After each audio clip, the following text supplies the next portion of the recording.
Selamat pagi menjelang siang. Salam sejahtera bagi kita semua. Talbi pun. Yang saya hormati Bapak Ibu Dewan Guru beserta staf UPTD SDN 1 Sumberjo. Hari ini jadwal saya pengimbasan atau melakukan aksi nyata terhadap rekan-rekan kerja di UPTD SDN 1 Sumberjo sebagai pengimbasan dari modul 1.4 tentang budaya positif. Ini mohon maaf Bapak Ibu harus saya kumpulkan secara lengkap karena memang minimal audiensnya itu adalah 10 orang. Salam dan bahagia. Jangan lupa selalu berbahagia apapun kondisinya. Nah, Bapak Ibu, agenda pagi ini adalah yang pertama pembukaan, kedua pemahaman inti, ketiga eksplorasi konsep, lalu terakhir refleksi. Nah, sebelum kita memasuki budaya positif itu apa? Ini ada pertanyaan pemantik terlebih dahulu. Setuju atau tidak setuju? Nah, hukuman dapat mendisiplinkan anak. Setuju atau tidak setuju? Setuju? Setuju. Pemberian efek jera dengan hal positif seperti membaca atau membersihkan halaman sekolah dapat meningkatkan disiplin anak. Setuju?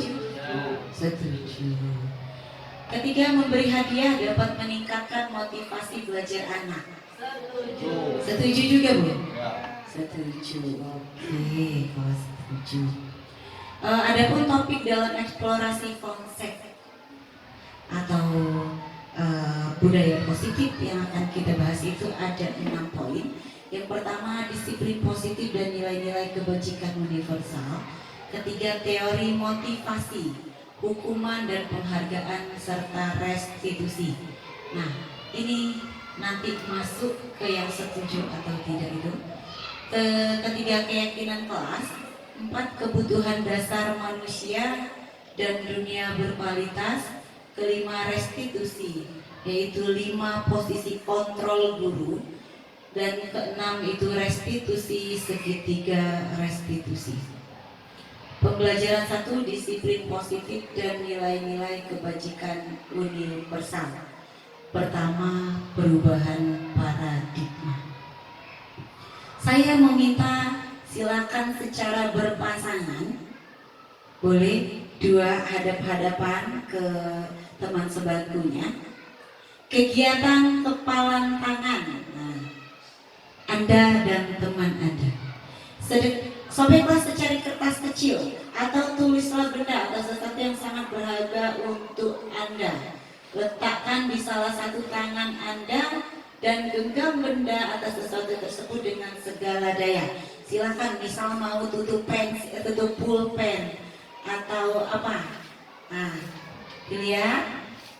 Teman Anda B akan mencoba dengan sekuat tenaga dengan berbagai cara untuk meminta Anda memberikan benda tersebut. B bisa membujuk, B ini bisa membujuk, bisa mengancam, bisa menghardik, merayu, menyuap, apa saja agar dapat membuka kepalan tangan Anda. Silakan dipraktekkan. Siapa yang jadi A? Yang jadi B?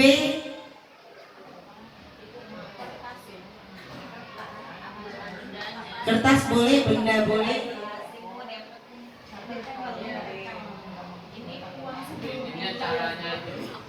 Iya. Si A menggenggam kertasnya atau benda yang kecil ya, yang susah untuk dibuka. Nah, si B membujuk, mengancam atau menghardik atau merayu atau menyuap apa saja agar dapat membuka kepalan tangan. Coba kita praktekkan, Bu.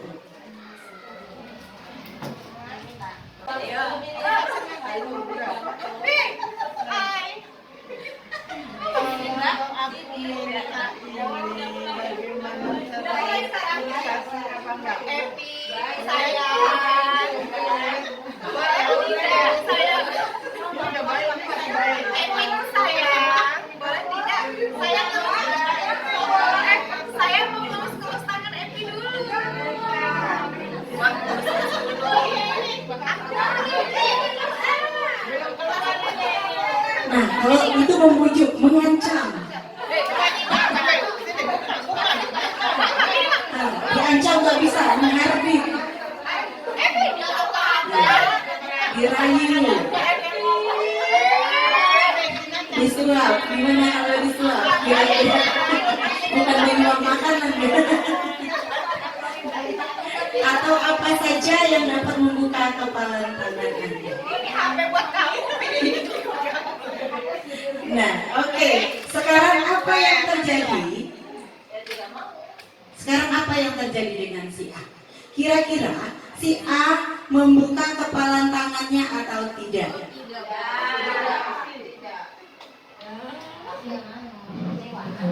Siapa yang mau berpendapat? Silakan.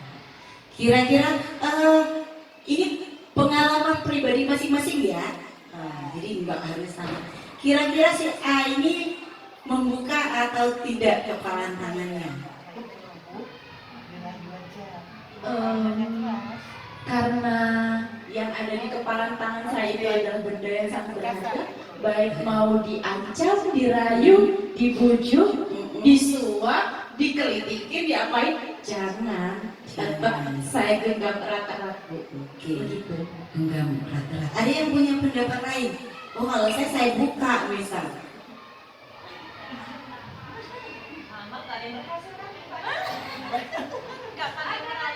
Ada nggak? Kira-kira ada nggak yang bakalan ngebuka genggaman tangannya? Atau sesuatu yang dia pegang erat-erat itu, ketika dibujuk, diancam, segala macam dia buka?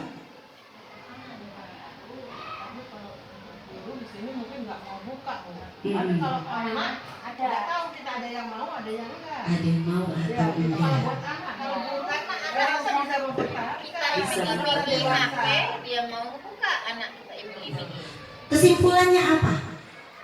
Kalau saya, ini menurut Bu Jum'ah, kalau saya mau saya dibujuk, dirayu, bude apa-apain, ini saya genggam.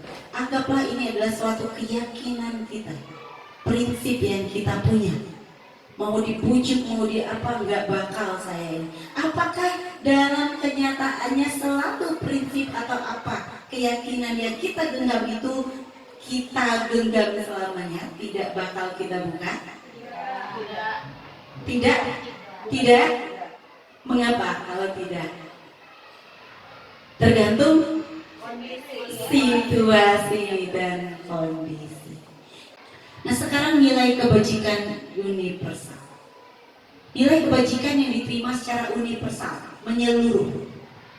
Lepas dari latar belakang budaya, bahasa, suku bangsa maupun agama, berupa hal-hal seperti keadilan, kehormatan, peduli, integritas, kejujuran, pelayanan, keamanan, kesabaran, dan tanggung jawab, mandiri, berprinsip, keselamatan, kesehatan, dan masih banyak lagi nilai-nilai kebajikan universal lainnya.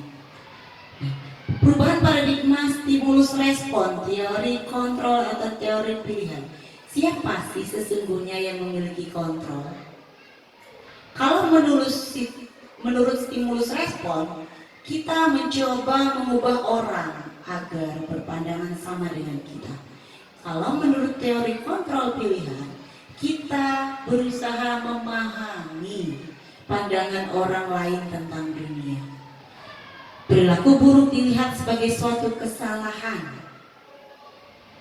Semua perilaku itu pasti memiliki tujuan, baik buruknya. Orang lain bisa mengontrol saya. Teori kontrol pilihan mengatakan hanya Anda yang bisa mengontrol diri Anda sendiri. Anda mau membuka, menutup genggaman tangan tadi, hanya Anda yang bisa mengontrolnya. Ya. Lalu saya bisa mengontrol orang lain. Ternyata Anda tidak bisa mengontrol orang lain. Pemaksaan ada pada saat bujukan gagal. Kolaborasi dan konsensus menciptakan pilihan-pilihan baru. Lalu model berpikir menang atau kalah. Nah, kalau di teori kontrol pilihan itu model berpikir menang-menang. Jadi tidak ada yang kalah. Nah, disiplin positif ini adalah menurut teori kontrol atau teori pilihan Dr. William Glasser. Ini ada teori motivasi, ada 5 posisi kontrol, ada 5 kebutuhan dasar manusia, ada nilai-nilai kebajikan universal, keyakinan kelas, segitiga restitusi. Anda tidak bisa mengontrol orang lain, Anda hanya bisa mengontrol diri Anda. Makna disiplin, belajar kontrol diri dengan menggali potensi kita agar tercapai tujuan mulia, yaitu sesuatu menjadi seseorang yang kita inginkan berdasarkan nilai-nilai yang kita hargai. Apakah makna disiplin? Ini berasal dari bahasa Latin disciplina yang artinya belajar. Makna asal dari kata ini berkonotasi dengan disiplin diri dari murid-murid Socrates dan Plato. Disiplin diri membuat orang menggali potensinya menuju sebuah tujuan, apa yang dia hargai. Namun dalam budaya kita, makna kata disiplin telah berubah menjadi sesuatu yang dilakukan seseorang pada orang lain untuk mendapatkan kepatuhan. Kecenderungan umum adalah menghubungkan kata disiplin dengan ketidaknyamanan, bukan dengan apa yang kita hargai atau pencapaian suatu tujuan mulia. Jadi makna disiplin awalnya itu sampai ke pelaksanaan ke kitanya ini sudah berubah makna kita yang memaknainya yang berubah. Menurut kita disiplin itu ya harus patuh terhadap aturan. Guru mengontrol murid. Gitu. Eksplorasi konsep teori motivasi, hukuman dan penghargaan serta restitusi. Teori motivasi perilaku manusia ada 3. Yang pertama, untuk menghindari ketidaknyamanan atau hukuman. Apa yang akan terjadi apabila saya tidak melakukannya? Perilaku, tindakan yang mendasari tindakan manusia atau seseorang. Yang pertama, dia lakukan karena dia menghindari ketidaknyamanan atau hukuman. Yang kedua, untuk mendapatkan imbalan dari orang lain atau institusi. Apa yang akan saya dapatkan apabila saya melakukannya? Ini motivasi melakukan sesuatu. Ini juga motivasi eksternal. Motivasi eksternal maksudnya bagaimana, Bu? Pak? Motivasi yang berasal dari luar, bukan dari dalam dirinya, bukan dari kesadaran dirinya.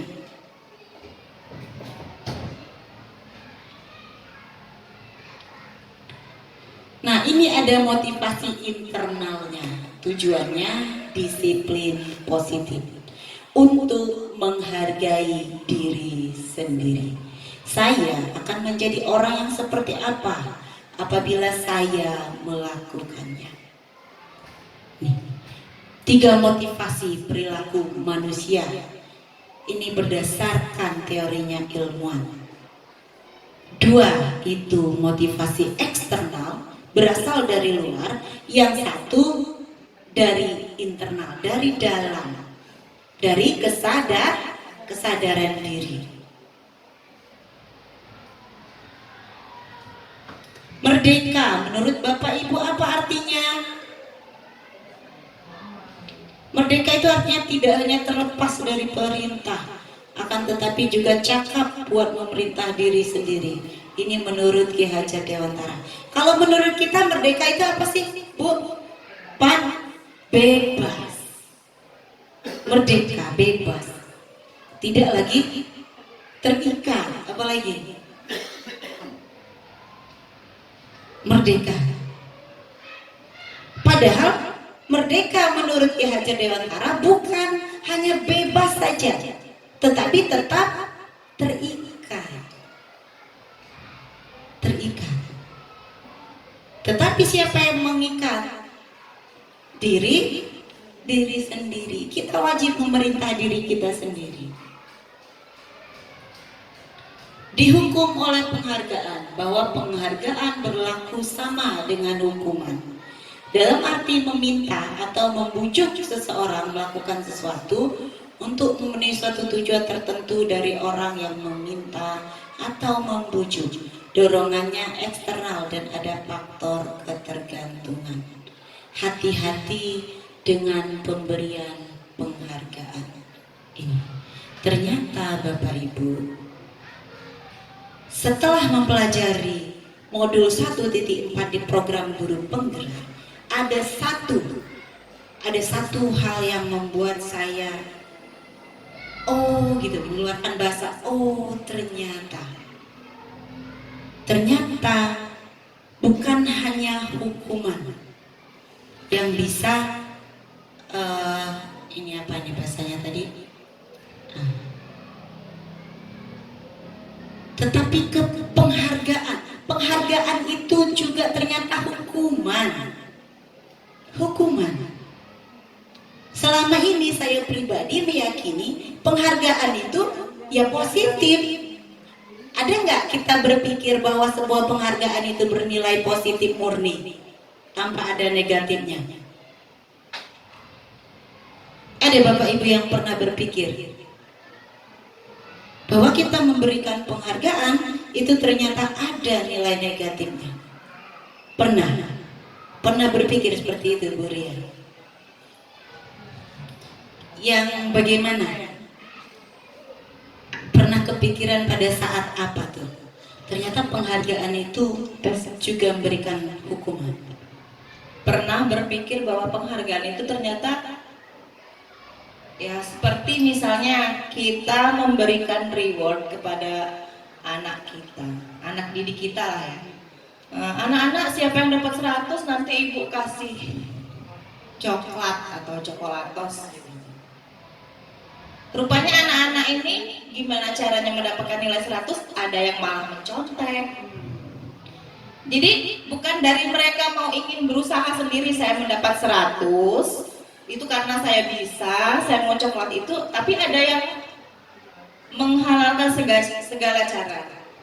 Dan juga ya ada juga contoh lain seperti anak saya sendiri, seperti itu juga. Oh saya kalau saya nanti hafal ini, saya akan diberi umi saya makan bakso misalnya. Akhirnya keterusan. Setiap dapat saya Dia minta reward. Itu sebenarnya salah juga. Menurut saya. Luar biasa Bu Ria, kita terus sudah kepikiran ya. Ada lagi Bapak Ibu yang pernah kepikiran bahwa reward itu, penghargaan itu ternyata tidak pas. Tapi ada yang pas juga, Bu. Yeah. Tidak semua reward Tidak selamanya pas. Reward itu pas gitu saja. Tidak selamanya reward itu pas. Dihukum oleh penghargaan menurunkan kualitas. Mungkin ini yang masuk ke bahasanya Bu Ria tadi, penghargaan itu menurunkan kualitas. Niat guru baik ya Bu ya. Siapa yang nilainya 100, nanti akan ibu kasih reward coklatos. Maksudnya biar mereka berusaha, ya kan?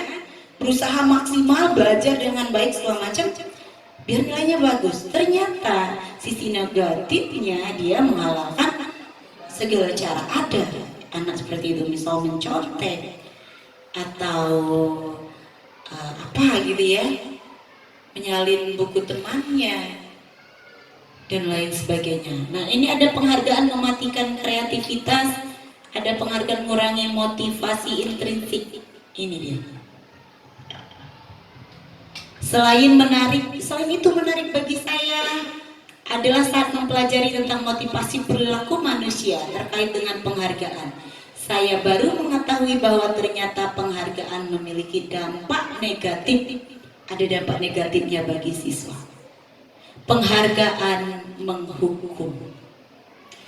Penghargaan menghukum maksudnya mereka yang tidak mendapatkan penghargaan, misalnya dalam sistem ranking, mereka yang mendapat ranking kedua akan merasa paling dihukum. Jadi dalam menetapkan ranking, kita terutama sekolah kita memberikan reward ya, peringkat 1, 2, 3. Anak-anak berlomba-lomba untuk mendapatkan peringkat 1. Ternyata di balik itu ada perasaan anak yang bukan hanya yang nggak dapat ranking, tapi justru hanya yang dapat ranking 2, ranking 3. Itu merasa, waduh kok saya bisa kalah. Atau yang tadinya dia ranking 1 berubah jadi 2 atau jadi 3. Reward itu justru tekanan bagi mereka, hukuman. Belum lagi kalau ternyata di rumah dia tadinya ranking 1 jadi ranking 2, dimarah oleh orang tuanya. Berikutnya, penghargaan itu tidak efektif katanya. Jika kita memberikan seseorang suatu penghargaan untuk melakukan sesuatu, maka kita harus terus-menerus memberikan penghargaan itu jika kita ingin orang tersebut meneruskan perilaku yang kita inginkan.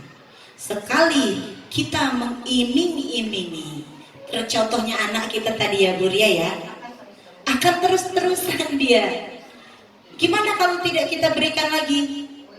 Uring-uringan, terus males, udah nggak mau berusaha lagi ya Bu ya. Selain Bu Ria ada nggak sih yang ngasih reward anaknya di rumah begitu? Ada Bu Re? Nggak ngasih reward? Kalau yang senior-senior nggak dikasih reward. Kalau saya pribadi ini seringnya suami saya nih Bu. Nah nanti kalau ranking 1 kita liburan kemana gitu, jauh-jauh lagi di ini. Waduh ini emak ketar-ketir. Karena saya pribadi kalau sama anak saya jarang sekali mengiming-imingi reward. Kenapa? Saya takut ditagih. Kan saya hafal betul, jangankan anak saya aja kalau dijanjikan ayahnya sesuatu, saya tagih terus. Nah itu. Ternyata menurut teori tadi Dokter William, apa tadi? Penghargaan itu tidak efektif, apalagi kalau dilakukan terus-menerus. Penghargaan itu bisa merusak hubungan. Ketika seseorang diberi penghargaan atau dipuji di depan orang banyak, maka yang lain akan merasa iri. Dan sebagian dari mereka akan tidak menyukai orang yang diberikan penghargaan tersebut. Ini luar biasa. Ini kejadian di dunia nyata banyak seperti ini. Niatnya baik. Niat awalnya baik. Menghargai, memberikan apresiasi. Agar apa Bu? Tujuan kita awalnya biar semangat. Tadinya kan biar semua semangat tuh ya. Tidak tahunya sifat alamiah manusia kita muncul. Kalau yang dapat reward ya senang aja. Yang tidak dapat reward itu biasanya terjadi hal-hal yang tidak diinginkan. Nah, lalu penghargaan mengurangi ketepatan. Banyak yang mendapat penghargaan ternyata banyak yang jawabannya kurang tepat. Contohnya apa nih kasus kayak gini Bu? Banyak yang mendapat penghargaan ternyata banyak yang jawabannya kurang tepat. Misalnya, siapa yang bisa jawab pulang duluan? Itu penghargaan bukan? Reward bukan Bu? Reward. Ternyata apa? Penghargaan ternyata banyak yang jawabannya kurang tepat. Artinya apa? Anak-anak menjawabnya asal-asalan jadi malah Ini menurut teori ini ternyata tidak efektif juga, bukan tidak boleh. Bukan tidak boleh. Tapi tidak efektif kalau terus-terusan kita lakukan. Ayo nak, yang bisa langsung pulang duluan gitu ya. Pokoknya gimana caranya biar dia asal ngomong dulu, siapa tahu benar. Ya kan? Atau kalau yang pulang, yang udah ngumpul boleh istirahat, atau yang ngumpul boleh pulang duluan. Apapun isinya, yang penting dia ngumpul. Karena itu kan ininya, motivasinya, kata Bu Guru yang duluan ngumpul ya selesai pulang. Akhirnya mereka tidak teliti.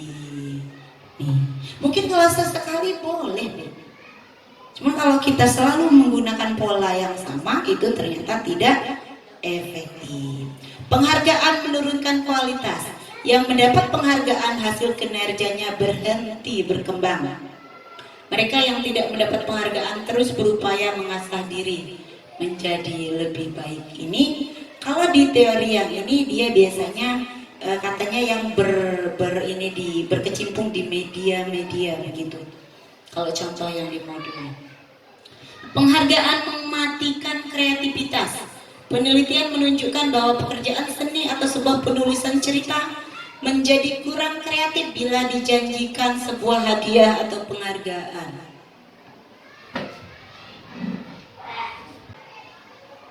Bentuk program kebajikan atau apresiasi. Dalam memberikan apresiasi, pengakuan perlu diingat beberapa hal. Beri dukungan secara khusus. Beri dukungan secara pribadi, beri pengakuan kepada semua murid secara bergantian, beri pengakuan secara konsisten, fokus pada proses. Jadi tidak melulu berupa reward, hadiah atau apa, kita melalui penguatan, apresiasi, terutama lakukan secara khusus dan pribadi. Kamu pinter nak, bagus, kamu cepet terus, lain kali lebih teliti lagi ya. Itu juga berupa reward, tapi bahasanya ini apresiasi. Oke. Contoh pengakuan atau apresiasi kebajikan. Kemarin nih pembuka ya, ada pembuka, ada nilai kebajikan, ada sensasi. Kemarin saya perhatikan rasa empatimu besar sekali anak pada saat menolong murid baru di kelas kita. Senang nggak dia Bu? Ternyata diam-diam Bu Guru memperhatikan. Saya menghargai kepedulianmu pada saat kamu membantu teman-temanmu di tugas kelompok. Terima kasih untuk rasa tanggung jawabmu pada saat kamu memungut kertas-kertas yang berserakan di lantai. Nah, tentu saja kalimat-kalimat seperti ini berarti kita berikan secara individu, pribadi ya Bu ya. Tindakan guru. Oke. Kita lihat Bapak Ibu. Tindakan guru. Ini hukuman atau konsekuensi. Mencatat 100 kali di dalam buku kalimat saya tidak akan terlambat lagi karena dia terlambat ke sekolah. Hukuman atau konsekuensi? Hukuman atau konsekuensi? Hukuman. Murid diminta untuk push up 15 kali karena tidak menggunakan masker di sekolah. Hukuman atau konsekuensi? Hukuman. Menggantikan kertas tugas teman yang telah dicoret-coret. Konsekuensi. Membersihkan tumpahan air di meja tulis karena tersenggol pada saat belajar. Konsekuensi. Murid disuruh untuk mengenakan sepatu seharian di sekolah karena tidak mengenakan sepatu hitam.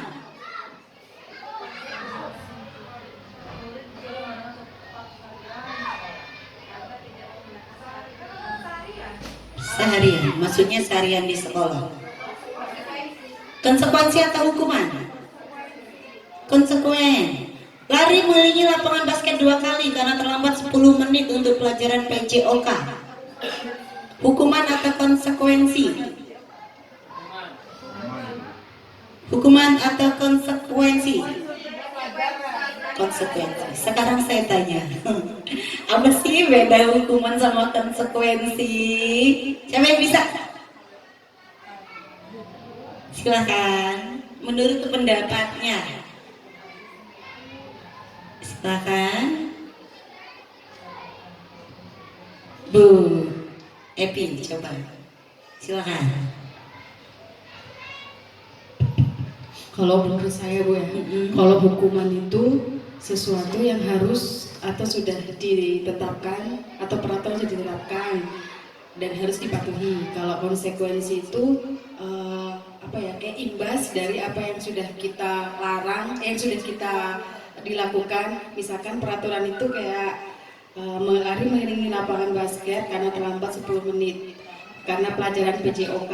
Sedangkan peraturannya pelajaran PJOK itu dimulai pukul 8, tapi kita telah 10 menit, itu konsekuensinya kita lari. Beda, maksudnya spesifik beda antara hukuman dan konsekuensi. Kalau dilihat dari sini, ini kan sama-sama akibatnya, ya kan? Hukuman dan konsekuensi itu merupakan akibat dari sebuah sebab yang dia lakukan. Lalu apa ini? Yang lain? Nyai. Kalau hukuman bagaimana? Konsekuensi itu Kalau hukuman dia tidak tahu apa itu yang akan dihukum. Misalnya dia tidak tahu, murid kita tidak bicarakan kepada murid sebelumnya. Nah, kalau kalian tidak memakai masker, besok saya push up 15 kali. Guru tidak bilang-bilang dulu. Tapi kalau saya sudah bilang, kalau besok anak-anak tidak memakai masker, besok Bu Ria push up. Itu konsekuensinya. Bu Ria yang push up. Suruh push up. Itu menurut saya. Berarti kalau hukuman itu Dia tadi belum tahu.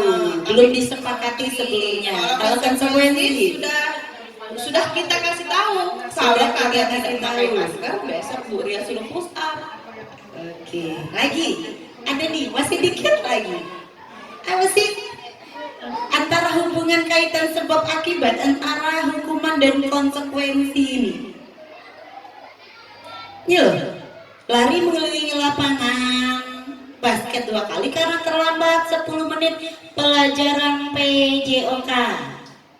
Katanya ini tadi konsekuensi, ya kan? Ini tadi murid diminta mana?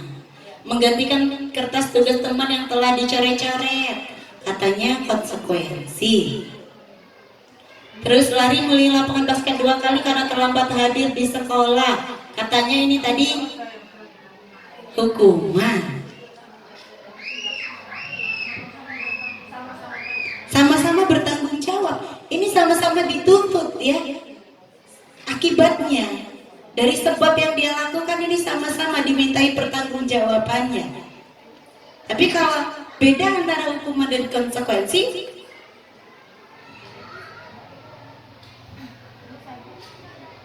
Bu Redul, silakan Bu Redul.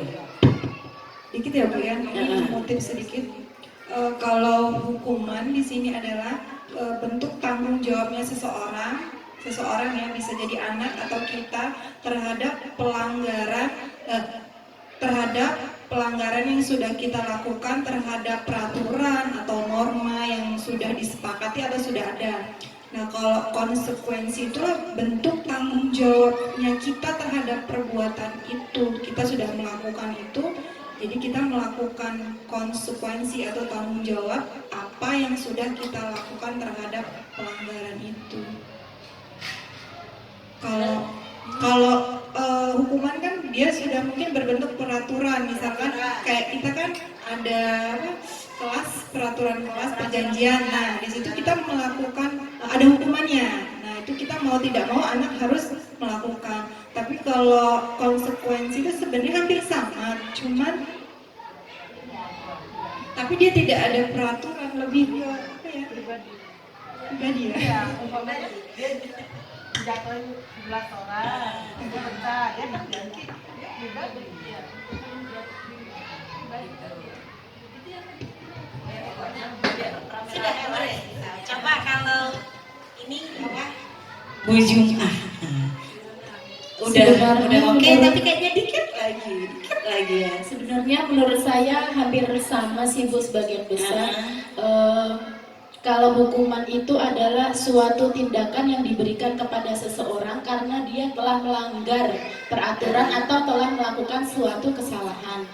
Sedangkan kalau konsekuensi itu adalah akibat yang terjadi karena kita melakukan kesalahan. Misalkan seperti yang dicontoh itu tadi, kita menumpahkan air dalam gelas.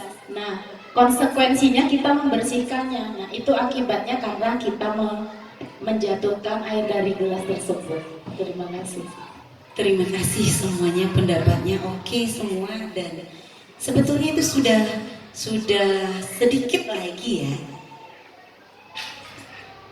Dua-duanya antara hukuman dan konsekuensi ya, beribad. Itu adalah akibat dari sebab yang dilakukan. Baik itu sudah ada kesepakatan sebelumnya atau belum dalam peraturan. Tapi apa yang membedakan hukuman dan konsekuensi? Kalau dia hukuman, konsekuensi dulu deh biar enak. Ini loh, lari mengelilingi lapangan basket 2 kali karena terlambat 10 menit. Pelajaran PJOK berkaitan nggak antara PJOK dengan dia lari mengelilingi lapangan? Berkaitan. Nah, kalau dia membersihkan meja dari tumpahan air karena tersenggol, berkaitan nggak Bu? Berkaitan. Coba kalau kita lihat yang hukuman, ya kan? Nih, terlambat sekolah tapi dihukumnya lari lapangan basket 2 kali. Terus mana lagi? Masker, mana tadi masker? Nomor 3. Murid diminta untuk push up 15 kali. Banyak ya? 2 kali aja Pak Haryo paling udah. Saya nggak bisa nyakat 1 kali aja karena tidak menggunakan masker di sekolah. Apa kaitan antara masker dengan push up? Bisa? Berkaitan tidak? Tidak. Jadi kalau konsekuensi, kita memberikan akibat dari sebab yang dia lakukan itu berhubungan. Sesuai gitu loh. Sesuai. Misal, anak ini terlambat 10 menit masuk kelas. Apa kira-kira konsekuensinya? Bu, yang pas. Nah, dia telat nih, kawan-kawannya udah ngerjain 10 menit yang lalu. Apa ditambahkan waktunya kalau dia ulangan? Tidak dong. Itu salah satu konsekuensi. Karena kamu telat, tidak ada penambahan waktu. Ini kesalahanmu sendiri, jadi harus konsekuensinya ikut teman-temannya. Kalau waktunya habis. Misal kalau belajar, dia terlambat 10 menit. Enggak ini. Konsekuensinya, ketika teman-temannya istirahat, dia tinggal selama 10 menit. Jadi antara sebab yang dia lakukan dengan akibatnya nyambung, sesuai Bu. Jangan dia tidak memakai seragam sekolah, push up. Oh, kamu nggak bawa buku ya? Apa nih konsekuensinya? Oh, saya suruh nulis banyak-banyak 10 lembar gitu.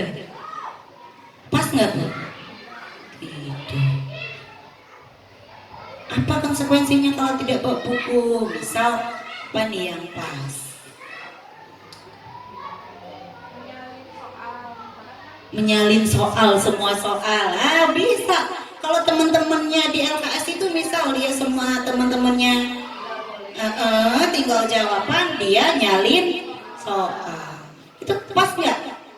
Pas. Itu juga sebuah hukuman, tapi lebih relevan sesuai dengan kesalahan. Oke. Nah, ini dia. Ada jawabannya ternyata. Hukuman ini konsekuensi,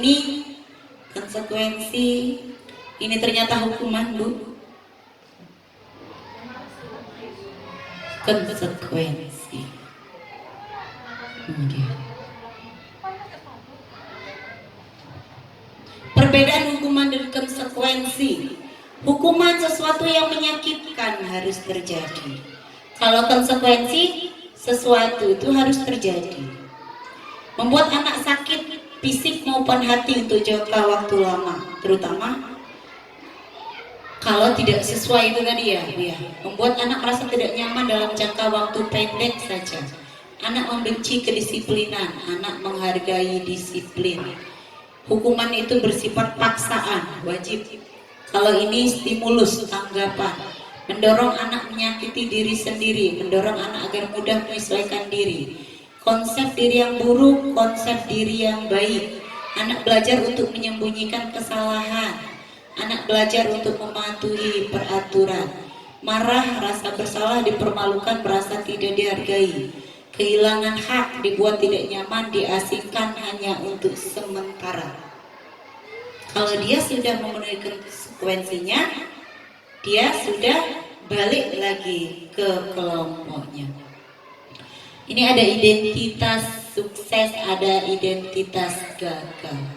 Ada 3, Bu. Ada hukuman, ada konsekuensi, dan restitusi. Kalau hukuman sesuatu yang menyakitkan harus terjadi. Kalau konsekuensi sesuatu harus terjadi. Nah, ini restitusi nanti kita kenal. Restitusi merupakan pilihan. Anak yang memilih. Hukuman dia itu, konsekuensi dia itu bukan kita yang menetapkan, bukan gurunya, tetapi dia mencari sendiri. Dia memilih sendiri. Ini tadi sudah dibacakan. Nah ini, kalau hukuman biasanya kalimatnya, peraturannya adalah kamu harus, ya kan? Kalau di konsekuensi, apa peraturannya? Nah, mampukah kamu melakukannya? Terima kasih. Kalau dia restitusi, apa yang kamu yakini? Ini kaitannya keyakinan kelas atau peraturan kelas. Apa yang bisa kamu lakukan untuk memperbaiki masalah ini? Kalau hukuman murid atau anak membenci peraturan, konsekuensi murid atau anak menghormati peraturan. Lalu kalau restitusi, murid atau anak menghormati dirinya sendiri dan orang lain. Nah, kalau hukuman dia bersifat negatif, konsekuensi netral. Kalau restitusi positif. Oke. Apa itu restitusi? Coba Bu Ana bacakan.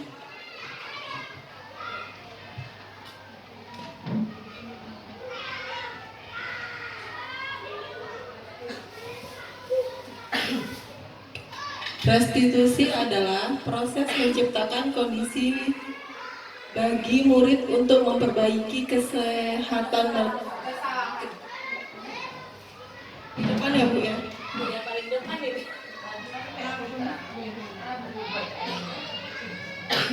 Restitusi adalah proses menciptakan kondisi bagi murid untuk memperbaiki kesalahan mereka sehingga mereka bisa kembali pada kelompok mereka dengan karakter yang lebih kuat. Restitusi juga merupakan proses kolaboratif yang mengajarkan murid untuk mencari solusi untuk masalah mereka dan membantu murid berpikir tentang orang seperti apa yang mereka ingin menjadi atau tujuan mulia dan bagaimana mereka harus memperlakukan orang itu.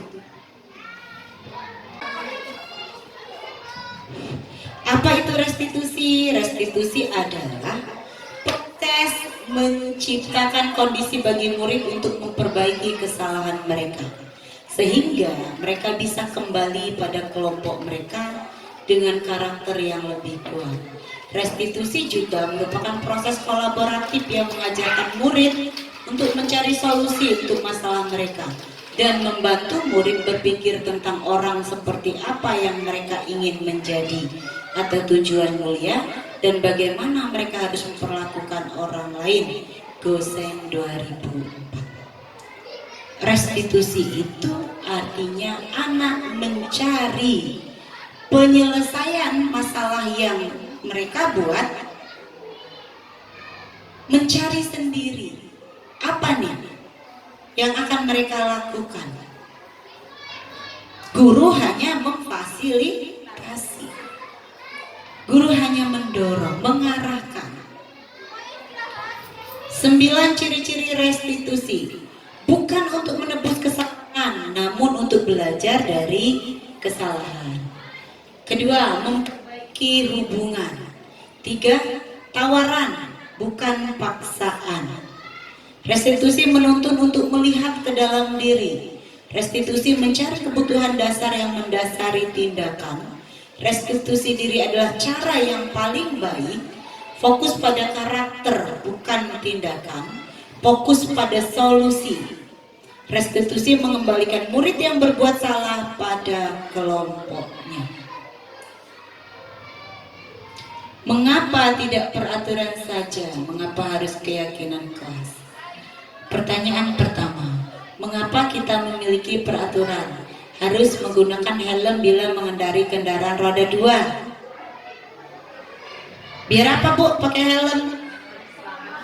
Biar selamat, aman, tentram udah pakai helm. Mengapa kita memiliki peraturan 3R? Respect, responsibility, dan readiness.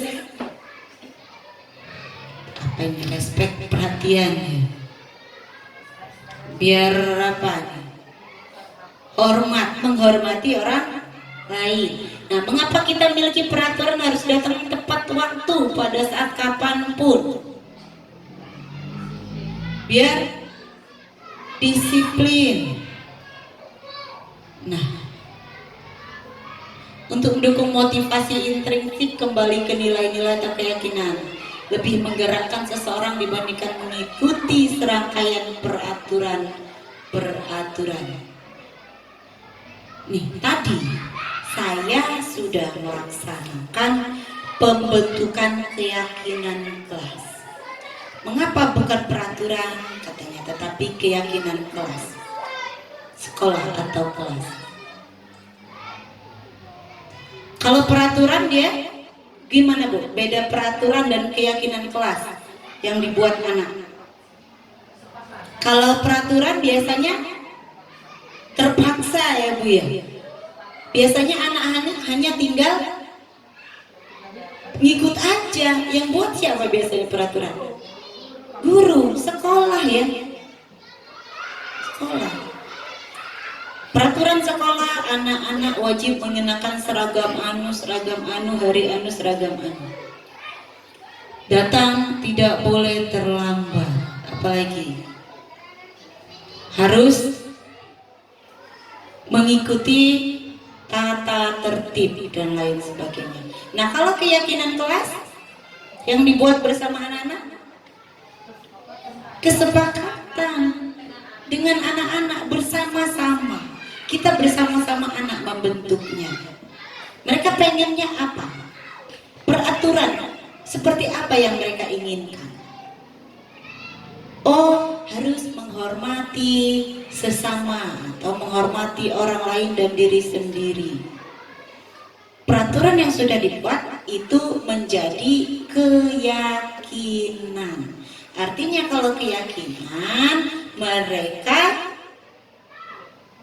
tidak terpaksa melakukannya karena sudah meyakini masing-masing.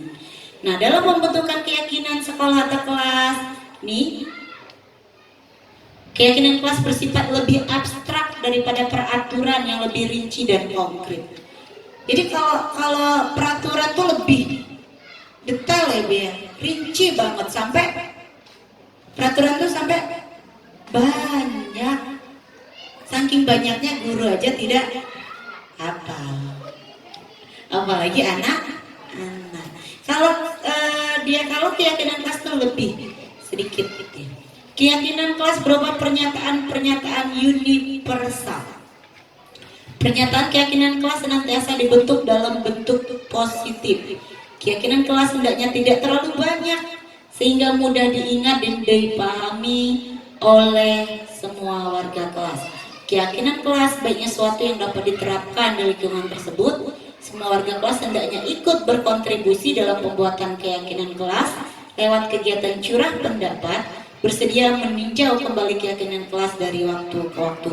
Keyakinan kelas biasanya bisa secara per semester.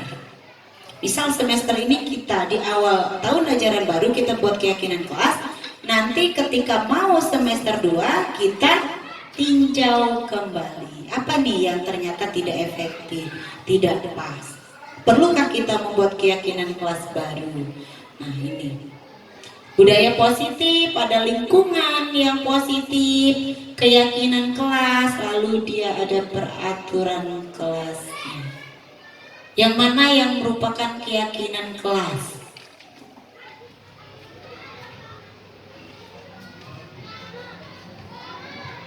Yang mana yang merupakan keyakinan kelas?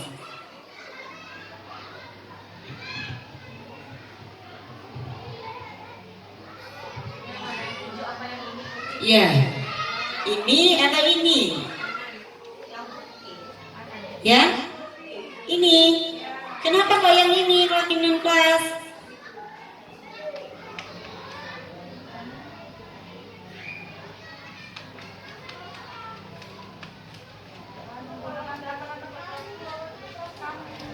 Kami semua guru-guru yang melakukan. Kanan. Keyakinan kelas. Semua ini.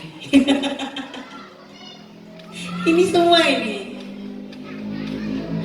Ini kesepakatan kelas. Dan kesepakatan kelas itu wajib diyakini oleh seluruh warga. Nah ini kegiatan pendalaman keyakinan kelas, ada tabel T, ada tabel Y. Ribetnya ternyata buat keyakinan kelas itu ada unsur-unsurnya. Ada ini tabel Y, ini namanya Bu. Ini tabel T. Misal keyakinan kelas tentang rasa menghormati diri sendiri dan orang lain. Terdengarnya seperti apa, terlihatnya bagaimana, perilakunya juga bagaimana. Lalu hormat, tabel T, tampak seperti apa dan tidak tampak seperti apa. Datang tepat waktu, tidak tampak seperti sering hadir terlambat. Nah, seperti ini contoh keyakinan kelas yang dibuat oleh siswa kelas 6 tadi pagi. Keyakinan kelas berasal dari kesepakatan kelas.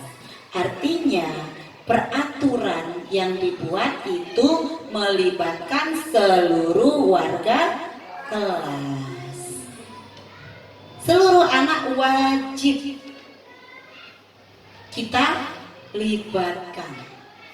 Kita tanya nih, apa nih peraturan kelas kita mau apa aja? Lalu berubah karena peraturan itu sifatnya banyak, kita kerucutkan menjadi kebajikan universal. Yang paling bawah ini udah copot. Tadi sih ada 7 poin yang disepakati anak-anak. Ada mandiri, terus menjaga kebersihan, poinnya saling menghormati, tanggung jawab. Bagian tanggung jawab misalkan ada lagi tuh anak-anak di dalamnya. Misal apa tadi? Piket kelas, wajib piket kelas, hadir hadir tepat waktu, gitu-gitu itu masuk juga ke ini. Terus ada disiplinnya, seperti ini. Nah, maksud saya, Bapak Ibu terutama guru-guru kelas ini bisa mencari di Google cara-cara dalam menerapkan keyakinan kelas, membuat keyakinan kelas itu seperti apa sih? Nah, kita mencoba dulu. Kira-kira respon anak itu seperti apa? Ada 5 kebutuhan dasar manusia. Yang pertama itu kebutuhan dasar kita adalah bertahan hidup. Lalu kasih sayang dan rasa diterima. Penguasaan. Kebebasan. Lalu yang terakhir kesenangan. Bapak Ibu, apapun yang dilakukan manusia, baik buruknya, itu ada tujuannya, ada alasan di baliknya. Ternyata setiap dari tindakan kita itu adalah dalam upaya memenuhi kebutuhan dasar manusia. Saya tanya tuh sekarang, anak tiba-tiba lari ke kita, gelendot aja, terus dikit-dikit ngadu, dia sering ngadu. Terus kalau udah dielus-elus bu gurunya, dia ayam duduk lagi. Ini masuk ke kebutuhan dasar yang mana, Bu? Iya, ternyata dia ingin memenuhi kebutuhan dasarnya tentang kasih sayang dan rasa diterima. Kalau anak-anak sukanya ngatur teman-temannya, padahal dia bukan ketua kelas misal. Dia penguasaan. Dia sebetulnya berbakat pemimpin, tapi dia tidak terpilih. Atau bahkan dia tidak percaya diri nih untuk mengemban jadi pengurus kelas. Tapi secara kebutuhan dasarnya itu muncul. Dia selalu mengatur temannya. Berarti dia sedang memenuhi kebutuhan dasarnya tentang penguasaan. Lalu, Bu Guru, kita ini jangan belajar terus sih, ice breaking sih Bu. Bu seneng loh Bu belajar kayak kemarin aja. Berarti dia sedang memenuhi kebutuhan dasarnya ya di kesenangan. Ini kalau kebebasan, Maunya nulisnya di bawah. oh mau nulis di bawah loh Bu. Bisa. Apalagi? Bu istirahat sih Bu. Capek loh Bu belajar terus. Dia pengen bebas keluar. Nah, Bu jangan PR terus sih Bu.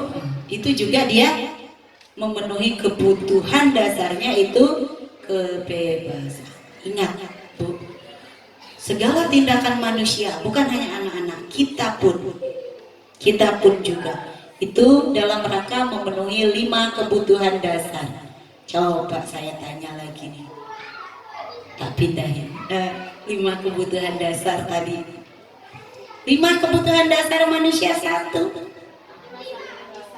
rasa ingin disayang. 2, penguasaan. 3, kebebasan. 4, kesenangan.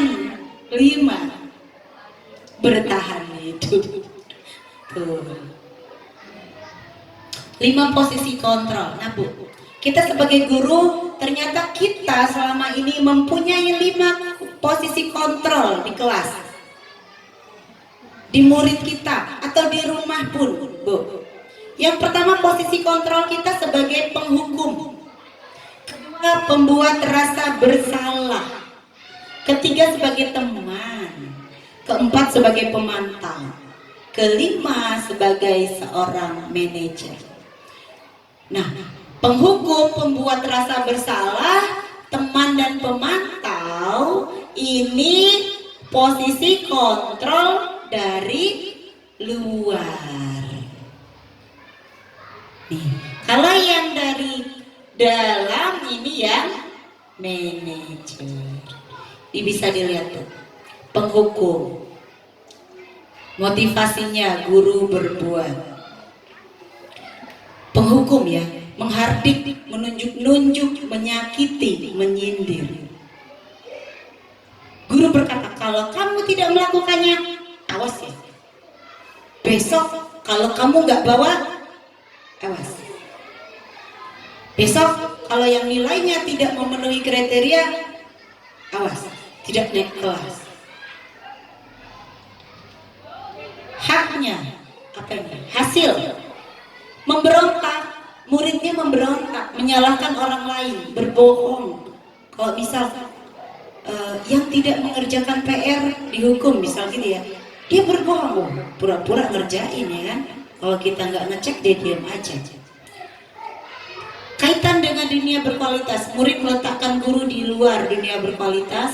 Murid berkata, biarkan saja, nanti juga marah-marah lagi. Dampak pada murid, dia mengulangi kesalahannya.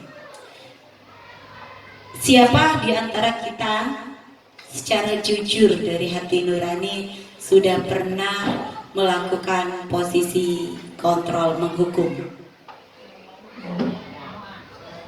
Semua? Ya, saya juga, Bu. Karena itu posisi kontrol yang paling mudah bagi guru itu ya Bu ya. Penghukum. Nggak perlu basa-basi, nggak bawa buku. Hukumannya apa? Kamu nggak kerjakan tugas, berdiri di depan.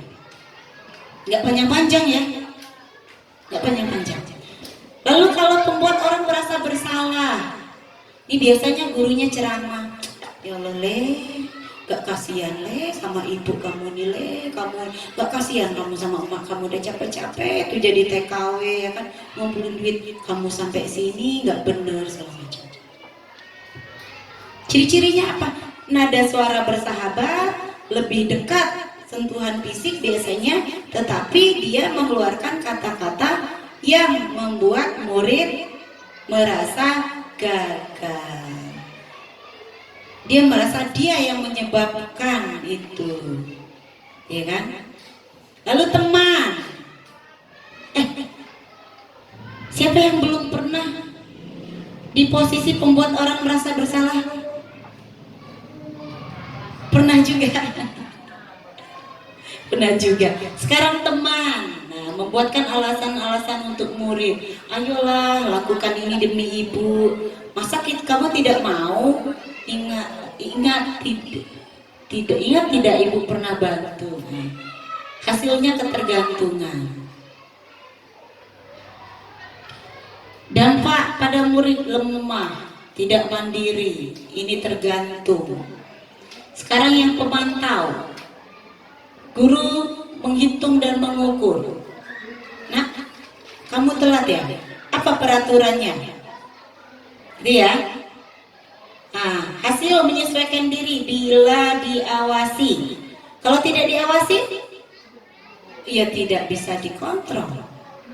Murid meletakkan guru peraturan hukum di dunia berkualitas. Berapa banyak bintang yang saya harus peroleh, berapa halaman yang harus saya tulis. Jadi dia lebih ke pengen reward ya. Menitik beratkan pada sanksi atau hadiah untuk dirinya. Nah, yang terakhir itu posisi manajer. Posisi manajer ini posisi yang sekarang wajib sekali guru kuasai. Bukan hanya di dalam kurikulum Merdeka saja, tapi apapun posisi guru, misalnya dia tidak hanya guru ya, misalkan dia guru kelas, guru mapel, termasuk nih yang di luar. Leksurit pun bisa ini jadi posisi manajer, bukan sebagai penghukum. Apa ininya? Guru berbuat, mengajukan pertanyaan-pertanyaan. Sini nak. Kenapa kamu nggak pakai seragam? Ya kan? Bukan, kamu nggak pakai seragam, lari. Itu masuk ke penghukum. Tapi kalau posisi manajer, kita harus membuat, melatih diri untuk mengajukan pertanyaan. Lalu guru berkata, apa yang kita yakini, apa yang bisa kamu kerjakan untuk memperbaiki masalah ini? Nak, kamu nggak bawa baju, kenapa? Saya gini Bu, saya buru-buru telat, bla bla bla. Oh iya, terus kamu gimana? Besok-besok ini kejadian lagi nggak? Nggak Bu, terus besok-besok kamu gimana? Jadi kita bertanya ke siswa, apa nih yang bisa mereka lakukan? Hasilnya apa? Bisa menguatkan pribadi anak. Dia tidak merasa dihakimi, tidak merasa disalahkan, tidak merasa dipojokkan. Terus kalau kaitan dengan dunia berkualitas, murid meletakkan dirinya sebagai individu yang positif dalam dunia berkualitas. Murid berkata, bagaimana caranya saya bisa memperbaiki keadaan? Dampak pada murid mengevaluasi diri, bagaimana cara memperbaiki diri. Oke. Sekarang berlatih. Saya kecewa sekali dengan kamu. Ini posisi siapa nih yang mengatakan? Posisi kontrol apa? Ya guru, maksudnya posisi kontrol 5 posisi kontrol, apa saja tadi Bu? Sebagai penghukum, teman, pemantau, manajer, satu lagi apa? Pembuat rasa bersalah. Jadi urutannya sebagai penghukum, pembuat rasa bersalah, teman, pemantau, dan manajer. Nah sekarang saya kecewa sekali dengan kamu. Ini posisi apa? Pembuat rasa bersalah. Oke, kita simpan. Kamu tidak pernah benar melakukannya. Kamu tidak pernah benar melakukannya. Menghukum. Ayolah, lakukan demi ibu atau bapak. Oh teman. Apakah kamu mendapatkan stiker bintang hari ini? Pemantau. Bagaimana kamu bisa menyelesaikan masalah ini? Manajer. Kamu selalu ya yang paling terakhir. Membuat rasa. Coba sih kita lihat ya kan. Saya kecewa sekali dengan kamu. Pembuat orang merasa bersalah. Kamu tidak pernah benar yang melakukannya. Penghukum. Ayolah, lakukan demi ibu atau bapak. Teman. Apa yang kamu mendapatkan? Apa kamu mau mendapatkan stiker bintang hari ini? Pemantau. Ini manajer. Kamu selalu yang paling terakhir. Penghukum ternyata. Kamu selalu yang paling terakhir. Bergerak antara peraturan, pemantau, konsekuensi hadiah. Nilai-nilai manajer memperbaikinya. Oke, segitiga restitusi. Ini segitiga restitusi, poin utama yang ingin saya bagi ke rekan-rekan. Bagaimana menyelesaikan sebuah kasus atau permasalahan yang dilakukan oleh anak terutama di sekolah dengan sebuah cara, yaitu segitiga restitusi. Ada 3 yaitu ada 3 step. Menstabilkan identitas, ini step pertama. Lalu validasi kebutuhan. Yang ketiga, menanyakan keyakinan. Di bagian menstabilkan identitas, setiap orang pasti pernah melakukan kesalahan. Kamu bukan satu-satunya yang pernah melakukan ini. Di bagian validasi kebutuhan, adakah cara yang lebih efektif untuk mendapatkan apa yang kamu butuhkan? Kamu tentu punya alasan mengapa melakukan itu. Nilai-nilai apa yang telah kita sepakati? Ini menanyakan keyakinan. Terakhir, kamu ingin menjadi orang seperti apa? Ini yang bagian menstabilkan identitas. Apa tujuannya?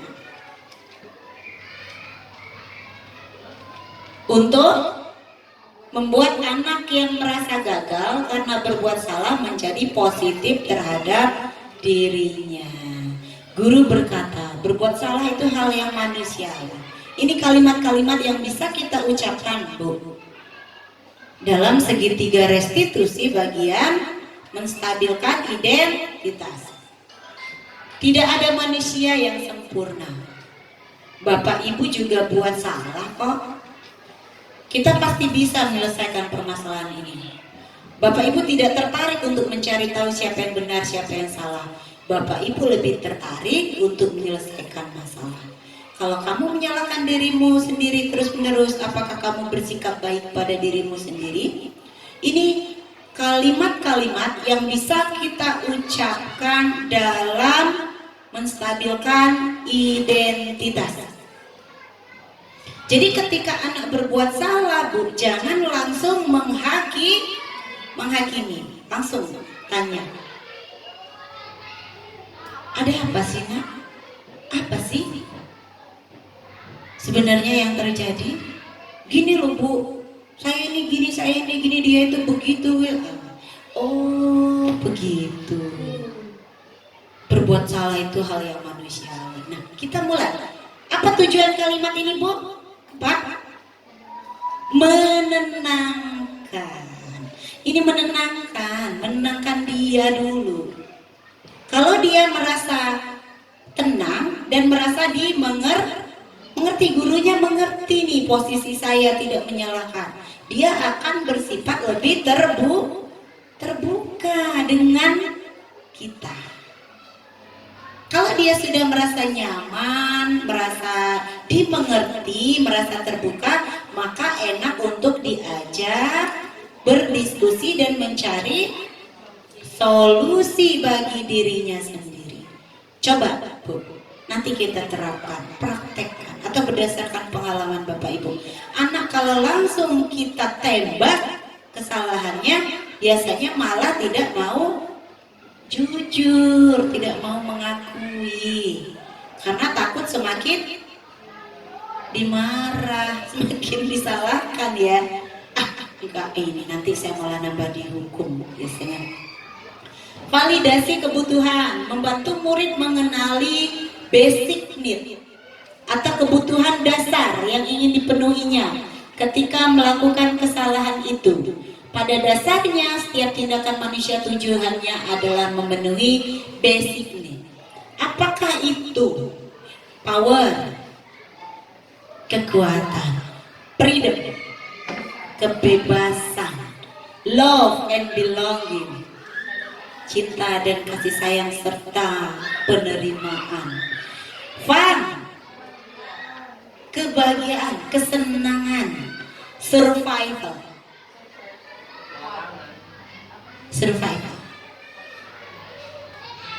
bertahan hidup. Di bagian validasi kebutuhan, guru berkata, kamu bisa saja kan melakukan yang lebih buruk, tapi kamu tidak melakukannya kan? Kamu pasti punya alasan mengapa melakukannya. Apa yang penting bagi kamu? Kamu boleh tetap berusaha menjaga sikap itu, tapi tambahkan sikap yang lain yang baru. Maukah kamu belajar cara lain untuk mendapat yang kamu butuhkan tanpa harus memukul? Apakah kamu bisa melakukan dengan lebih baik lagi besok? Sekarang menanyakan keyakinan. Ini step terakhirnya. Anak melihat kesalahannya dihubungkan dengan norma sosial dan nilai-nilai yang mendasari manusia berinteraksi dengan orang lain. Jadi dia melihat bahwa kesalahannya itu ternyata merugikan juga orang lain. Menyalahi aturan-aturan, norma-norma, nilai-nilai. Apa yang bisa Bu Guru katakan? Apa nilai yang kita percaya di kelas, di sekolah kita? Nilai-nilai universal apa yang telah kita sepakati? Kelas yang ideal itu seperti apa sih? Kamu ingin jadi anak seperti apa? Apa yang kamu rasakan ketika kamu melakukan itu? Kamu menjadi orang yang seperti apa? Nah.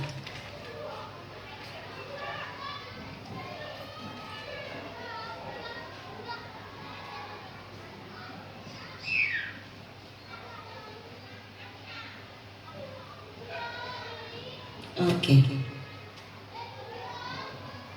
Saya ada contoh segitiga restitusi yang sudah praktekkan ke anak-anak. Contohnya,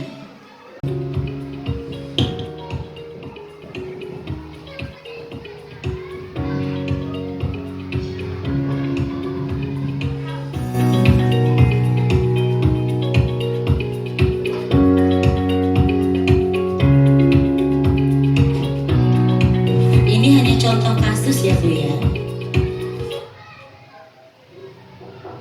Assalamualaikum. Waalaikumsalam Muti, silakan masuk. Alhamdulillah. Iya, Nak. Sengaja Muti Ibu panggil ke sini. Sebelumnya terima kasih ya sudah datang memenuhi panggilan Ibu hari ini. Bagaimana kabarnya hari ini, Nak? Alhamdulillah baik, Bu. Alhamdulillah kalau begitu. Ibu senang mendengarnya. Putih, tadi Ibu mendapat laporan dari Ella kalau katanya Luti mengejek Ella ya dengan memanggil Ella dengan nama bapaknya. Betul atau tidak itu, Nak? Betul, Bu. Kapan itu kejadiannya? Pada waktu istirahat tadi, Bu. Oh, jadi waktu istirahat ya, Nak ya? Berarti benar ya kalau Muti sudah mengolok-olok Ella dengan memanggil nama bapaknya. Terus menurut Muti, perbuatan Muti itu benar atau perbuatan yang salah, Nak? Perbuatan yang salah, Bu. Perbuatan yang salah ya. Tentunya tidak baik juga ya. Terus menurut Muti, mengapa sih perbuatan mengolok-olok teman, terus menyebut nama orang tua itu termasuk perbuatan yang tidak baik, Nak? Mengapa? Karena bisa membuat Ella marah dan malu, Bu. Bagus, alhamdulillah kamu sudah tahu bahwa perbuatan mengejek teman itu tidak baik. Tidak apa-apa, Nak. Semua orang itu pernah kok melakukan kesalahan. Termasuk Bu Vita juga dulu waktu SD pernah melakukan kesalahan. Nah, di sini Bu Vita tidak mencari siapa yang salah, siapa yang benar ya. Kita akan berdiskusi bersama, mencari cara bagaimana agar Muti tidak mengulangi perbuatan Muti itu lagi, ya Nak ya. Baik, Bu Vita. Mutiara, tadi kamu mengejek Ella, pasti ada alasannya. Coba ceritakan ke Ibu, apa sih alasan Mutiara mengejek Ella tadi, Nak? Sebenarnya niat saya tadi cuma bercanda, Bu, dan ingin membalas kepada Ella, Bu. Mau membalas kepada Ella? Memangnya Ella berbuat apa sama Muti? Karena kemarin waktu jam istirahat juga Ella mengejek saya, Bu. Oh, begitu rupanya. Berarti apa yang Muti lakukan itu untuk mempertahankan harga diri Muti dan menjaga nama baik orang tua ya, Nak ya? Iya, Bu. Terus caranya itu agak kurang tepat sebetulnya ya, karena Mutiara membalas perbuatan Ella dengan mengejek lagi. Misalnya nih, kalau kejadian itu terulang lagi, misal Ella mengejek Muti lagi, atau teman Muti yang lain nih yang mengejek, terutama menyebut nama orang tua, apa yang akan Muti lakukan, Nak? Sebaiknya melapor kepada guru, Bu. Oh, melapor kepada guru. Bagus ya, Nak ya. Sebaiknya apabila ada temanmu yang mengejek lagi, baiknya lapor ke guru kita. Atau kalau guru kita nggak ada, anak-anak bisa lapor ke bu guru, pak guru yang ada di sekolah, sehingga bapak ibu guru bisa membantu menyelesaikan permasalahan kalian, ya nak ya, agar tidak menimbulkan permasalahan yang baru lagi, ya kan? Gitu ya Mutia? Iya Bu. Nah, terus Mutiara masih ingat nggak nak, waktu di awal tahun ajaran baru kita membuat kesepakatan kelas bersama, terutama tentang nilai-nilai kebajikan. Masih ingat ya nak ya? Alhamdulillah kalau masih ingat. Terus menurut Muti, kalau dihubungkan dengan kejadian hari ini, nilai-nilai kesepakatan kelas tentang kebajikan yang mana nih yang Mutiara langgar? Mungkin melanggar menghormati. Bagus sekali. Tidak sesuai dengan kesepakatan kelas mengenai nilai kebajikan saling menghormati, ya. Berarti kita tuh harus saling menghormati antar teman. Jangan sampai karena kita emosi, kita jadi tidak menghormati orang lain, sehingga bisa merugikan diri kita sendiri dan orang lain. Terutama nanti bisa berantem, ujung-ujungnya tidak berteman lagi atau merusak pertemanan. Kira-kira apa yang bisa Muti lakukan agar Muti tidak mengulangi kesalahannya lagi?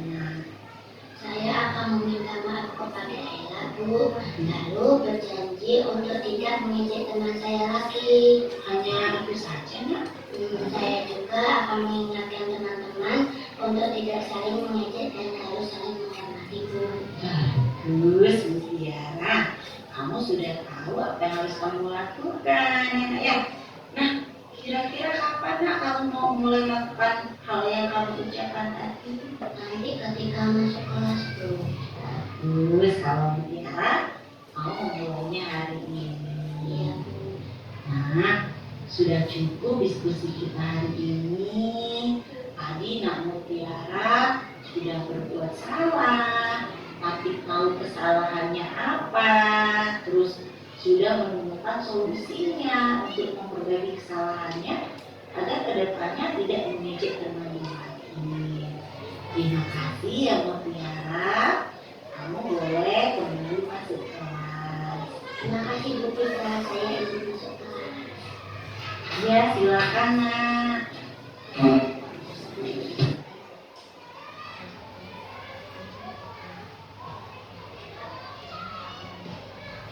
Assalamualaikum Bu. Waalaikumsalam Berlin, silakan masuk. Ada apa Bu Fitra, saya dipanggil ke sini? Iya nak, sengaja Bu kita memanggil Berlin ke sini. Sebelumnya terima kasih ya nak ya, sudah memenuhi panggilan ibu. Bagaimana kabar Berlin hari ini nak? Alhamdulillah Bu. Alhamdulillah, ibu senang mendengarnya. Berlin, tadi sewaktu ulangan, Berlin masih ingat tidak? Kalau ada tugas atau ada uang, Menurut Berlin, sikap jujur itu penting ya nak? sangat penting Bu. Benar sekali nak, sikap jujur itu sangat penting dan bermanfaat bagi kehidupan kita. Kira-kira apa yang akan Berlin lakukan agar Berlin tidak mencontek lagi? Karena kan perbuatan mencontek itu merupakan perbuatan yang tidak jujur. Apa yang akan Berlin lakukan? Belajar lebih giat Bu. Terus main HP-nya gimana? Kalau ada tugas atau ada ulangan, HP-nya disimpan dulu. Oh iya, bagus ya nak ya. Jadi kamu sudah tahu apa yang harus kamu lakukan. Nah kira-kira kapan nih nak kamu mau mulai melakukan hal yang kamu ucapkan tadi? Mulai hari ini Bu. Bagus nak, kalau Berlin mau memulainya hari ini. Jadi mulai hari ini kamu harus mulai mengutamakan atau memprioritaskan untuk belajar dibanding main HP ya. Main HP itu boleh, asalkan setelah belajar dan mengerjakan semua tugas-tugasnya. Nah, sudah cukup diskusi kita hari ini. Tadi Nak Berlin sudah berbuat salah, tahu kesalahannya apa, dan sudah menemukan solusi ya untuk memperbaiki kesalahannya agar kedepannya tidak mencontek lagi. Terima kasih Berlin, kamu boleh masuk kelas lagi. Terima kasih Bu Vita, saya izin masuk kelas ya. Iya, silakan. Halo, nama saya Berlin. Saya tadi melakukan kesalahan mencontek pada saat ulangan matematika. Bu Vita tidak langsung menegur dan menghukum saya di kelas. Saya sangat senang diajak berdiskusi untuk mengetahui kesalahan saya dan mencari solusi supaya saya tidak mencontek lagi. Saya berjanji akan belajar dengan sungguh-sungguh agar tidak mengulangi kesalahan saya lagi. Terima kasih. Sudah disimak 2 video tadi ya Bu ya. Cuman saya cepatkan ya video satunya karena redaksinya sama di bagian depan. Dari contoh kasus penerapan segitiga restitusi. Hal menarik apa sih yang Bapak Ibu amati, yang Bapak Ibu dapatkan dari contoh tadi?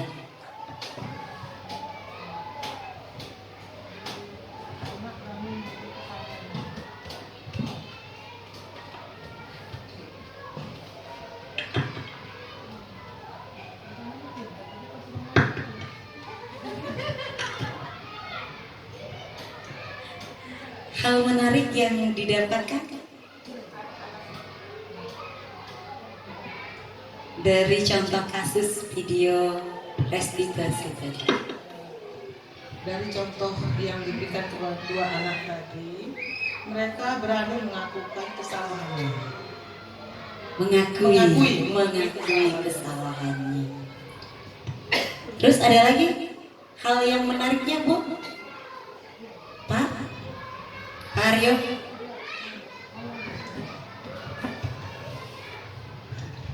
Apa sih hal yang menarik dalam penerapan segitiga restitusi?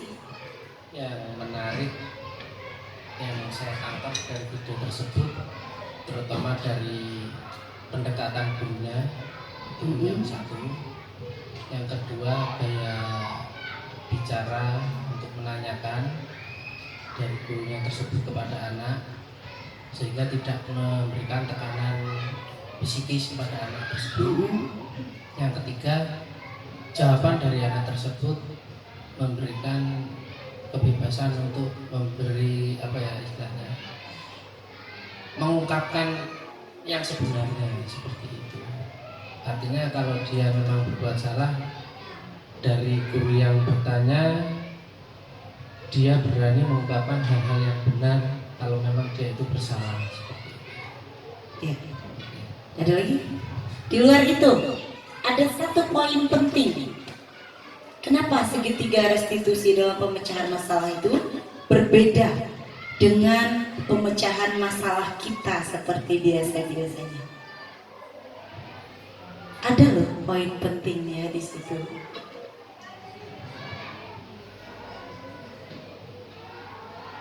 Ya. Anak? Ada anak tidak merasa dihukum? Biasanya juga kita gitu nih, kalau kita hanya jawab yang biasa. Atau saya tanya, pernahkah Bapak Ibu sebelum ini mendengar tentang penyelesaian masalah segitiga restitusi? Belum.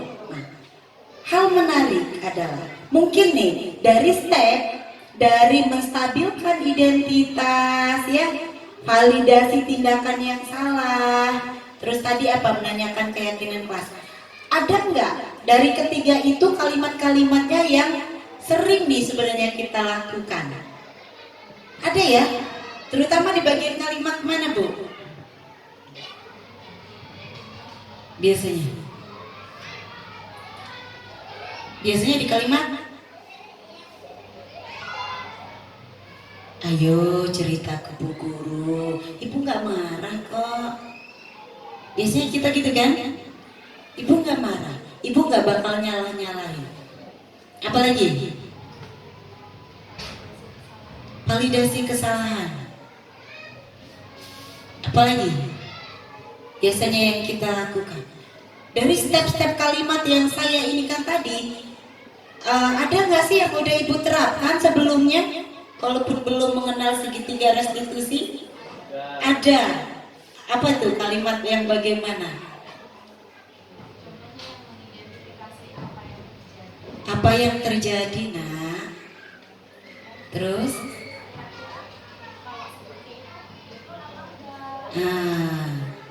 Kalau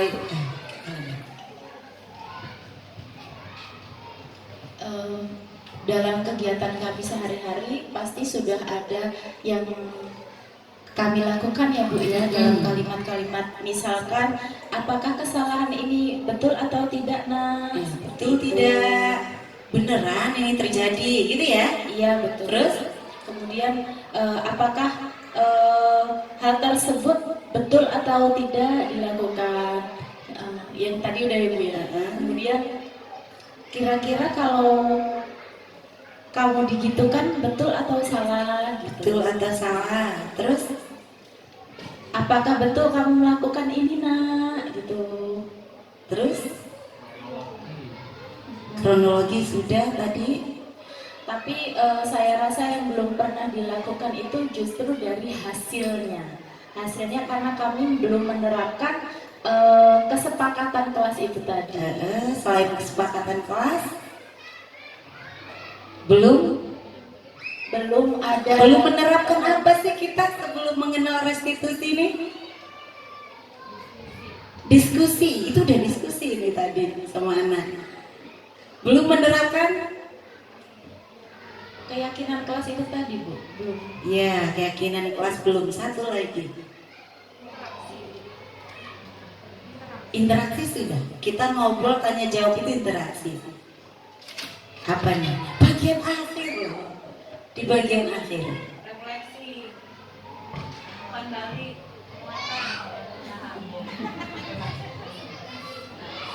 Ini kira-kira gitu kan, setelah menanyakan keyakinan kelas, apa nak yang akan kamu lakukan biar kamu nanti tidak mencontek lagi? Sudah pernah kita begitu, Bu? Sudah? Sudah, yakin? Yakinnya ini?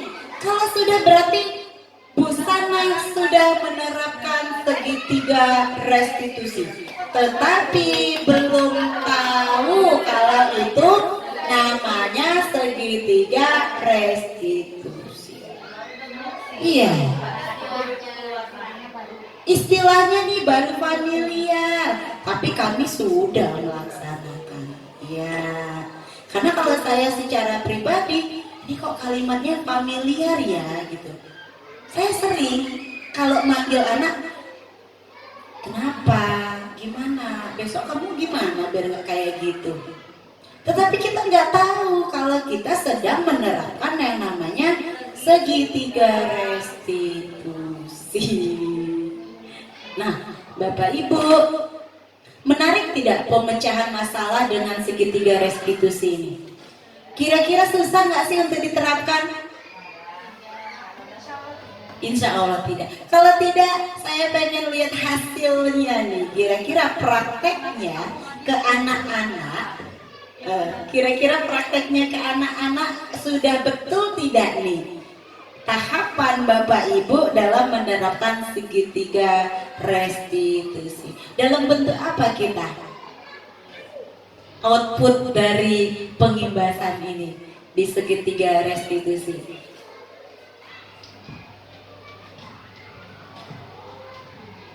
Video. Terus artinya dokumentasi. Berarti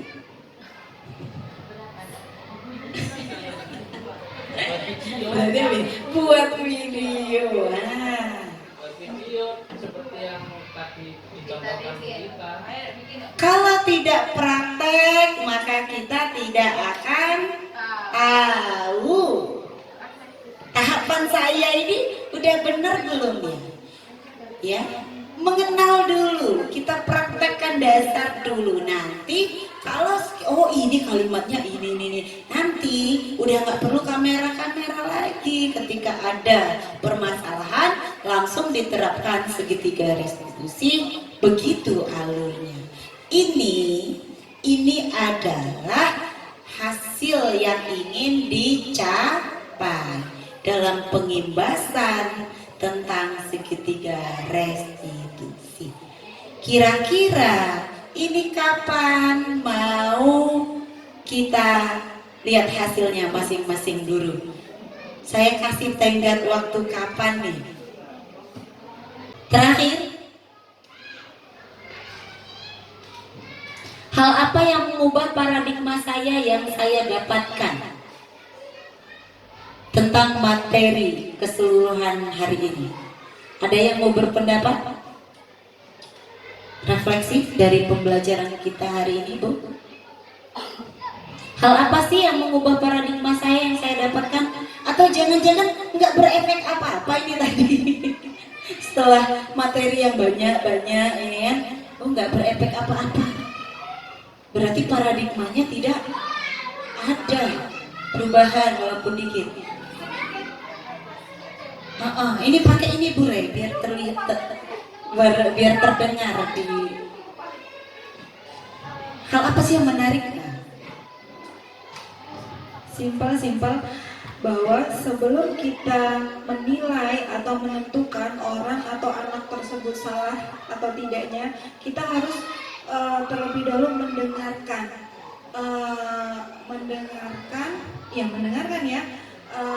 alasan atau cerita dari orang tersebut sebelum kita itu tadi mengejar bahwa dia ini salah. Gitu.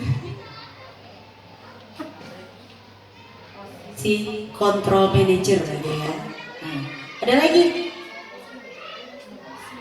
Apa sih hal baru yang mengubah paradigma pemikiran saya dari materi yang saya dapatkan? Iya, terima kasih. Untuk saya pribadi, setelah mengikuti sesi ini dari awal sampai akhir, hal-hal yang mengubah paradigma saya, terutama di kelas ya Bu, mungkin pertama tentang pemberian reward tadi. Jadi tidak semua hal itu tepat kita berikan reward. Itu yang masih sering saya lakukan sih di kelas, meskipun itu hanya dalam bentuk tindakan. Tadinya awalnya saya berpikir dengan bertindak seperti itu akan membuat anak termotivasi. Ternyata setelah mengikuti kegiatan ini ada hal-hal negatif yang sebenarnya sudah saya ketahui, tetapi saya kurang peka, saya sedikit menyampingkan.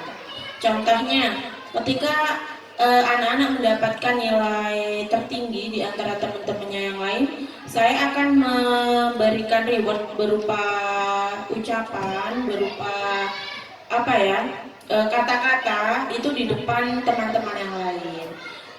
Tujuan saya tadinya itu menurut saya memberikan motivasi kepada teman-teman yang lain agar lebih bersemangat. Ternyata setelah mengikuti sesi ini ada hal-hal negatif ya yang terjadi di antara mereka. Itu mengenai pemberian reward. Dan untuk materi yang tadi istilahnya belum terlalu familiar di kami, segitiga restitusi. Dari kegiatan ini mendapatkan hal-hal baru, banyak hal baru, kalimat-kalimat baru yang seharusnya kita lakukan lebih kepada anak. Mungkin kalau tadi seperti Bu Sana bilang sudah pernah dilakukan, hanya saja nggak tahu itu istilahnya. Mungkin saya pribadi juga pernah melakukan, hanya tidak seperfect yang kita lihat hari ini. Itu saja, terima kasih.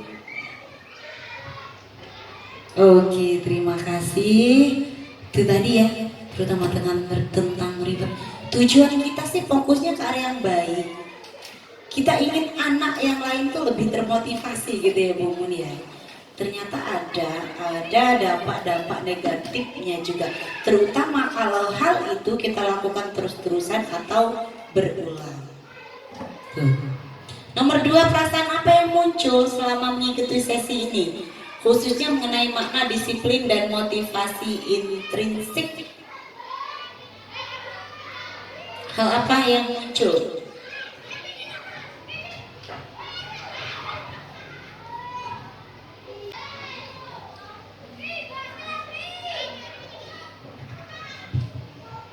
Motivasi atau perilaku manusia. Apa sih hal yang menarik dari sini? Motivasi intrinsik atau internal.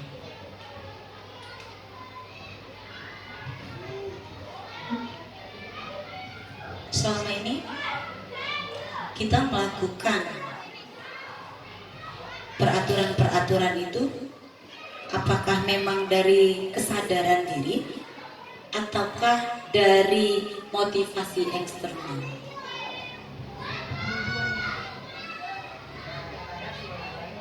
Kadang dua-duanya. Kalau masih dua-duanya dilakukan, berarti kita belum memiliki motivasi internal. Biasanya lebih gede mana? Lebih gede ini. Takut dihukum, takut dimarahin. Ya kan? Atau kalau pengen ini, dia pengen imbalan. Segala sesuatu yang bukan berasal dari dalam diri, motivasi internal itu tidak akan berlangsung lama. Tidak akan berlangsung lama. Dan dampaknya bukan kesadaran yang ada, tetapi keterpaksaan. Kalau sudah terpaksa, timbulnya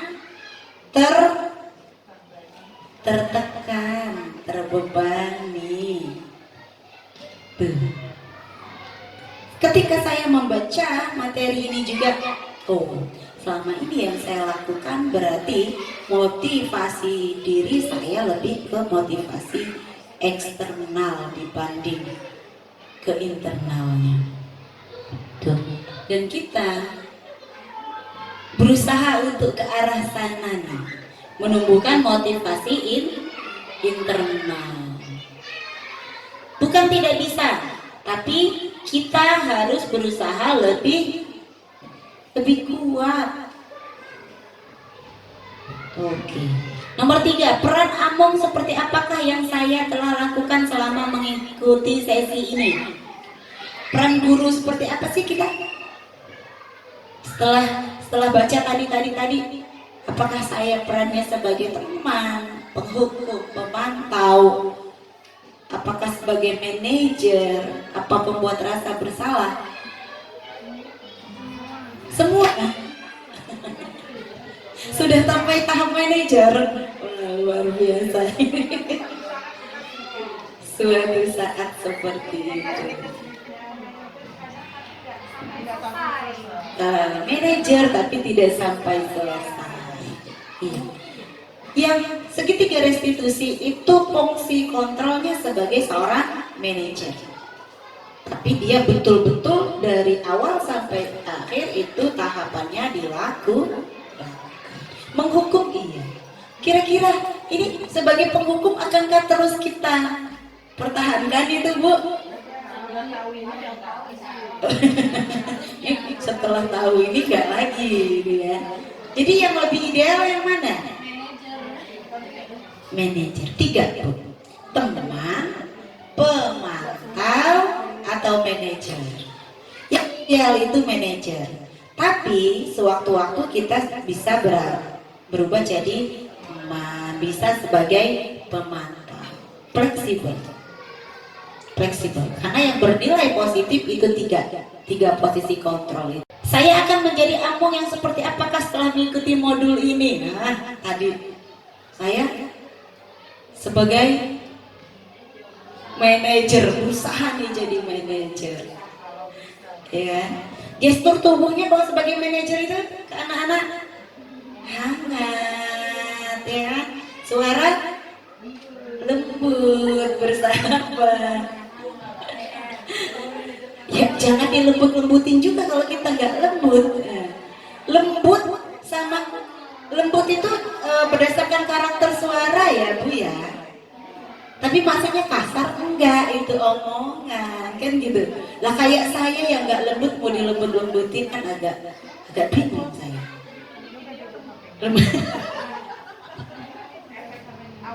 Iya, efek kamera.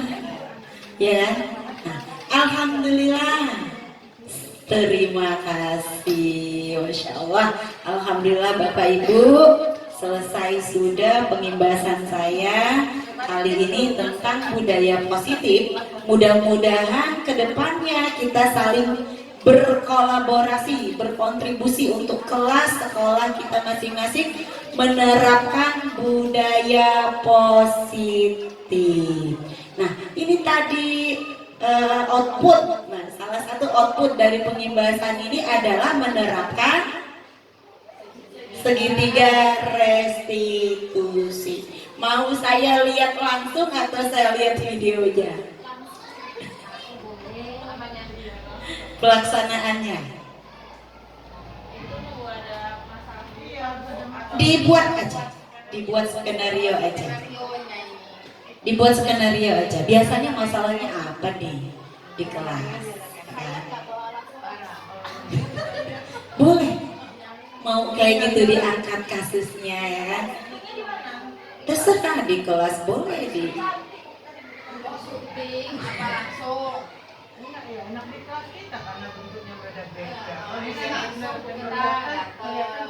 Iya betul. Iya. Kapan nih dudetnya, deadline-nya?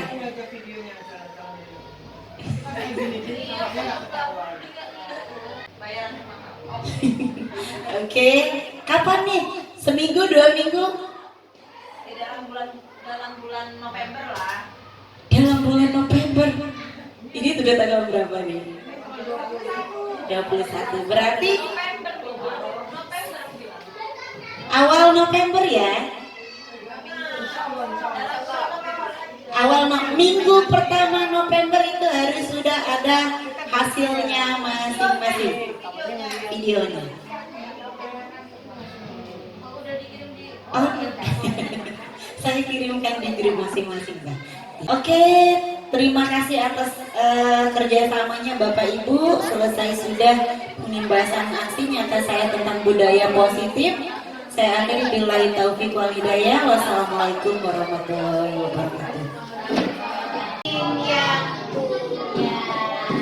ya memegang sesuatu harus sedikit yang punya. Oke, sekarang yang berperilaku. Orang yang sopan ramah itu gimana sih? Yang sopan santun itu gimana dia? Perilakunya, sikapnya.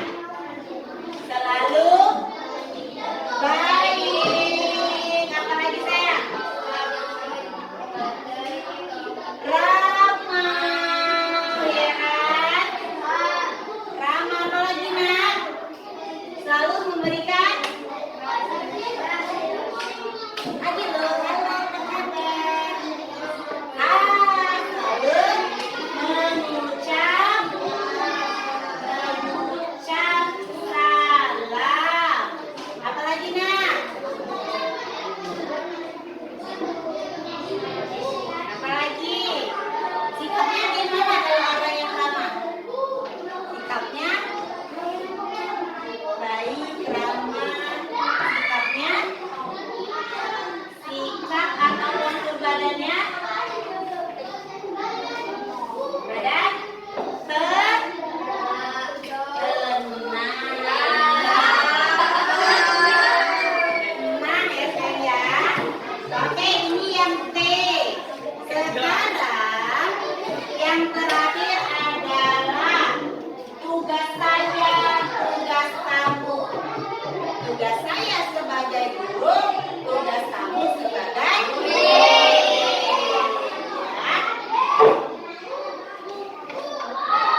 guru.